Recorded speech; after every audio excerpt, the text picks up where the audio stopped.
الفاظ بولنے سے پہلے ہمیشہ تولنے چاہیے، کیونکہ جب انسان کے منہ سے الفاظ نکل جاتے ہیں، ورڈز نکلتے ہیں، تو ہمیں نہیں پتہ کہ اگلے کے دل پر جا کر کیسے لگتے ہیں اور اسے کتنی تکلیف ہوتی ہے۔ ایک والد تھا، اس کا بڑا ہی ضدی بیٹا تھا۔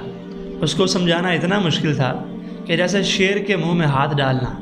تو اس کے باپ نے ایک مرتبہ اسے کیلوں کا پیکٹ لا کے دیا کہ بیٹا، جب بھی تمہارا اختلاف کسی سے ہو یا کسی پر غصہ کرو یا کسی کے بارے میں نیگیٹو سوچو، تو تم نے ان میں سے ایک کیل نکال کے اس دیوار پہ لگا دینا ہے۔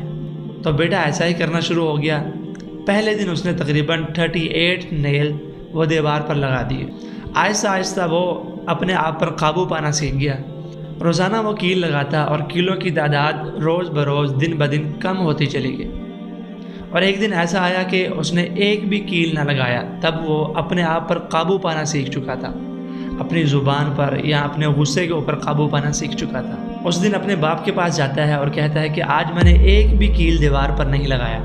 تو باپ کہتا ہے آئندہ کے بعد جب بھی ایسا دن گزارو کہ تمہارا کسی سے اختلاف نہ ہو، تو تم نے ایک کیل جو تم نے پہلے دیوار پر لگائے ہوئے ہیں ان میں سے نکال لینا ہے۔ وہ ایسا ہی کرتا چلا گیا، اور ایک دن اس نے دیوار سے سارے کیلوں کو ختم کر دیا، اور باپ سے کہتا ہے کہ اب تو میں نے سارے کیلوں کو ختم کر دیا ہے، دیوار کے اوپر ایک بھی کیل نہیں ہے۔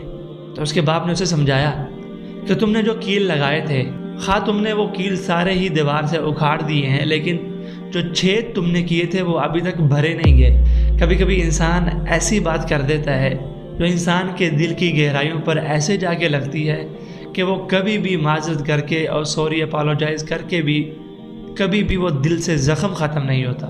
جب برتن ٹوٹتا ہے، دوبارہ اسے کئی طریقوں سے جوڑ تو لیا جاتا ہے، لیکن پہلے جیسا کبھی نہیں رہتا۔